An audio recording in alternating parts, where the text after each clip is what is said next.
ನಮಸ್ಕಾರ ಸ್ನೇಹಿತರೆ. ಭಾರತದಲ್ಲಿ ಪ್ರತಿ ವರ್ಷ ಸೆಪ್ಟೆಂಬರ್ 1ರಿಂದ 7ರವರೆಗೆ ನ್ಯೂಟ್ರಿಷನಲ್ ವೀಕ್ ಅಂತ ಆಚರಿಸ್ತಾರೆ. ಇದನ್ನು ಆಚರಿಸೋ ಹಿಂದಿನ ಉದ್ದೇಶ ಏನು ಅಂತಂದರೆ, ಒಳ್ಳೆ ಪೌಷ್ಟಿಕಾಂಶ ಇರುವಂಥ ಆಹಾರವನ್ನು ನಾವು ಸೇವಿಸಬೇಕು, ಜೊತೆಗೆ ಒಳ್ಳೆಯ ಆಹಾರ ಪದ್ಧತಿಗಳನ್ನು ನಾವು ಅಳವಡಿಸ್ಕೋಬೇಕು ಅನ್ನೋ ಉದ್ದೇಶದಿಂದ ಈ ನ್ಯೂಟ್ರಿಷನಲ್ ವೀಕನ್ನು ಪ್ರತಿ ವರ್ಷ ಆಚರಿಸ್ತಾರೆ.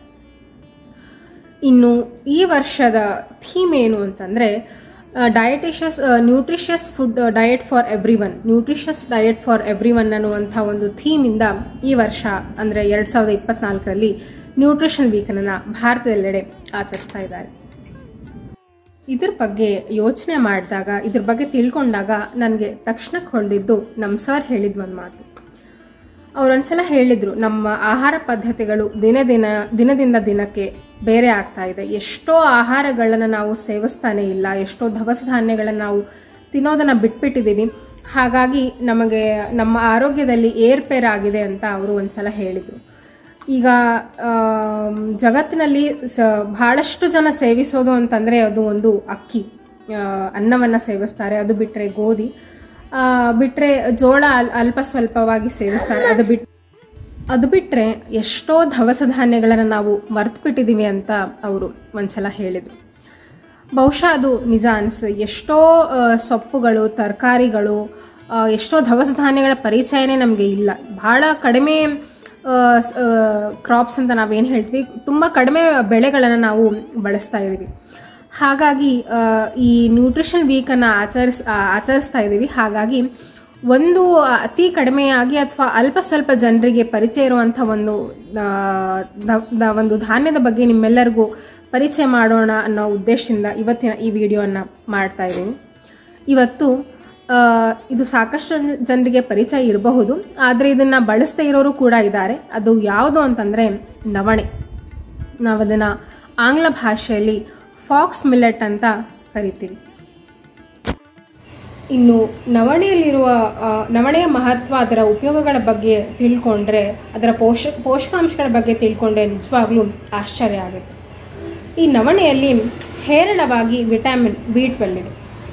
ಈ ವಿಟಮಿನ್ B12 ನಮ್ಮ ಬ್ರೈನನ್ನು, ನಮ್ಮ ಮೆದುಳನ್ನು ಸುಸ್ಥಿತಿಯಲ್ಲಿ ಇಡಲು ಸಹಾಯವಾಗ್ತದೆ.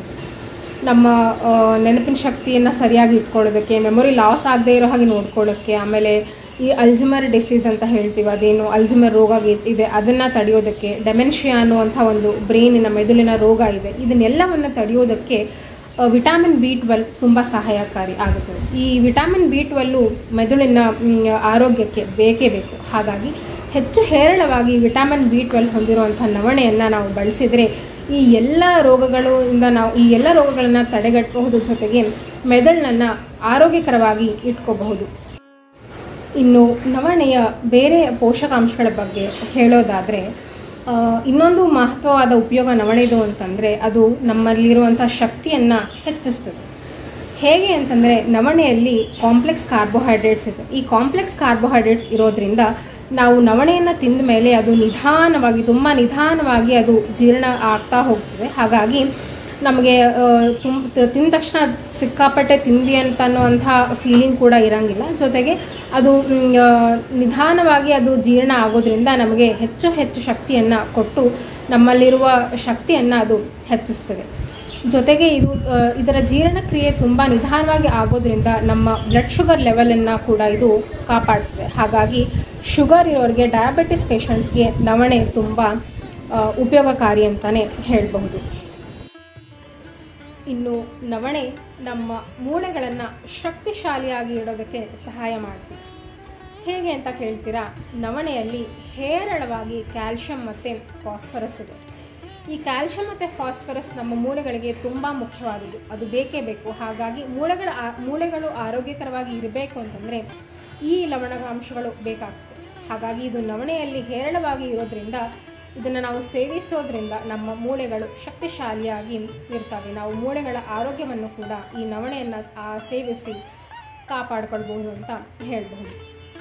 ಇನ್ನು ಹೆಚ್ಚು ಜನ ಯೋಚನೆ ಮಾಡುವುದು ಅಥವಾ ಇತ್ತೀಚೆಗೆ ಹೆಚ್ಚು ಜನರಿಗೆ ಒಂದು ಸಮಸ್ಯೆಯಾಗಿ ಕಾಡ್ತಿರೋದು ಅಂತಂದರೆ, ಒಂದು ಚರ್ಮದ ಆರೋಗ್ಯ, ಇನ್ನೊಂದು ಕೂದಲಿನ ಆರೋಗ್ಯ. ನೀವು ಸಾಮಾನ್ಯವಾಗಿ ಯಾರನ್ನೇ ಕೇಳಿದರೂ ಕೂಡ ಈ ಎರಡು ಸಮಸ್ಯೆಯನ್ನು ಅವರು ಹೇಳಿಯೇ ಹೇಳ್ತಾರೆ. ಈ ಎರಡು ಸಮಸ್ಯೆಗಳಿಗೂ ಕೂಡ ನಮ್ಮ ನವಣೆಯಲ್ಲಿ ಪರಿಹಾರ ಇದೆ. ಹೇಗೆ ಅಂತ ಕೇಳ್ತೀರಾ? ಕೂದಲು ಮತ್ತು ಚರ್ಮದ ಆರೋಗ್ಯಕ್ಕೆ ಬೇಕಾಗುವಂಥ ಲವಣಾಂಶಗಳು ಅಂತಂದರೆ ಒಂದು ವಿಟಮಿನ್ ಎ ಮತ್ತು ವಿಟಮಿನ್ ಇ.